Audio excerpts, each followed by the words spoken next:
Voilà. Donc ce mâle-là m'a agressé en fait une femelle, je vais vous la montrer. J'avais deux femelles en fait agressées, je les ai mises de côté. Voilà, donc ce mâle-là, il s'attaquait à une femelle lutino, panaché. Donc il avait fatigué et puis je l'ai mis avec une femelle jaune panachée aussi. Et puis elle a un bon caractère, donc il n'arrive pas à s'en prendre à elle. Donc là je dois lui retirer ça parce que sinon elle va encore me faire des étages. Donc là c'est un nid idéal les amis. Voilà, donc aujourd'hui en fait ils sont contents parce que j'ai ouvert la porte du jardin. Ils aiment bien ça. Donc le couple suivant, donc ceux-là je viens juste de les former. Donc vous vous rappelez, donc celle-ci je ne devais pas travailler avec, donc je devais la garder pour l'année prochaine. Et celui-ci c'est celui qui m'avait blessé en fait, la lutino panachée jaune si vous vous rappelez. Il lui avait amputé un doigt, il lui avait retiré un ongle. Donc voilà, donc dès que je l'ai mis avec cette femelle, il l'a coché tout de suite. Donc je l'ai mis hier et elle a commencé à mettre la charpie. Elle a commencé, je ne sais pas si on arrive à voir, elle a commencé à mettre la charpie ce matin dans le nid.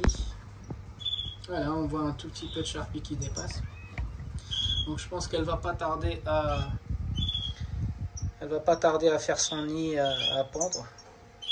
Donc il la coche matin et soir. Ok. Donc ça, ce sont les 5 couples que j'ai gardés les amis.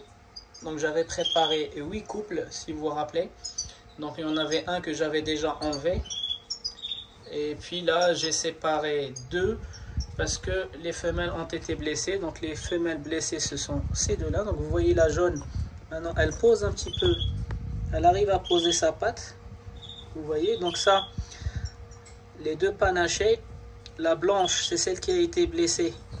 Et surtout stressée par le jaune, le mâle jaune. Et celle-ci, vous voyez, elle pose ses pattes. On l'avait soignée, on l'avait désinfectée. Vous voyez que maintenant elle pose ses pattes. Donc la bonne nouvelle, c'est qu'il ne lui manque qu'un seul doigt. Donc elle a 2 doigts vers l'avant et un doigt vers l'arrière. Donc c'est très bien. Voilà, donc je leur ai mis un nid pour les sonder. Donc elles sont en repos depuis déjà 2 semaines. Donc je leur ai mis un nid et de la charpie. Et donc je vais vous montrer en fait si ça marche tant mieux, si ça marche pas bah tant pis. Je les laisse comme ça encore 1 semaine. Après je vais prendre un mâle qui est chaud chez moi. Je vais vous le montrer. Je vais le prendre et je vais le lâcher et vous allez voir s'il va les cocher tout de suite. Donc une femelle qui est prête peut ne pas faire de nid les amis. Voilà, donc vous voyez, elles ont le nid, elles ont la charpie. Elles sont juste un petit peu stressées et fatiguées par rapport à ce qu'ils ont eu avec les mâles. Les autres mâles, ils ont déjà refait leur vie avec d'autres femelles. Vous voyez comment il va dans le nid là-bas? Voilà, donc il va exciter la femelle, il va dans le nid. Donc lui, c'est ce qui m'a blessé en fait. C'est le mâle qui m'a blessé la jaune. Et l'autre mâle que je vous ai montré, le mâle jaune, c'est ce qui m'a blessé en fait la panachée. C'est pareil. Donc vous voyez, c'est pas parce qu'elles ne font pas de nid qu'elles ne sont pas prêtes, c'est parce qu'il leur manque le mâle les amis. Voilà, donc moi je vais tester une expérience avec vous. Je vais prendre un mâle que j'ai qui est très chaud. Donc c'est celui-ci les amis. Donc ce mâle là, je vais le prendre plus tard d'ici 1 semaine. Et je vais le lâcher sur ces 2 femelles là et on va voir s'il y en a une qui va poser ou pas les amis. Et à partir du moment où une femelle elle sent qu'elle est en sécurité avec un mâle, elle va commencer à faire son nid.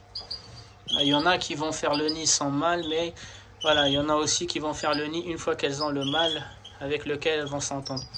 Donc voilà, donc ça c'est ma propre expérience. Donc ça, j'ai mis ça il y a 2 jours, il n'y a rien.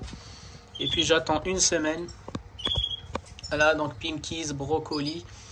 Et d'ici 1 semaine, bah, je ferai rentrer mon mâle que j'ai mis de côté. Donc lui, il chante du matin au soir, du soir au matin. Donc je suis sûr qu'il va pouvoir exciter une des 2. Et puis si c'est celle-ci qui sera cochée, bah, je garderai celle-ci. Si c'est l'autre qui sera cochée, je garderai celle-ci. Et l'autre, je la mettrai en fait dans la volière avec les autres que j'ai pas retenu les amis. Voilà pour la partie chardonneret.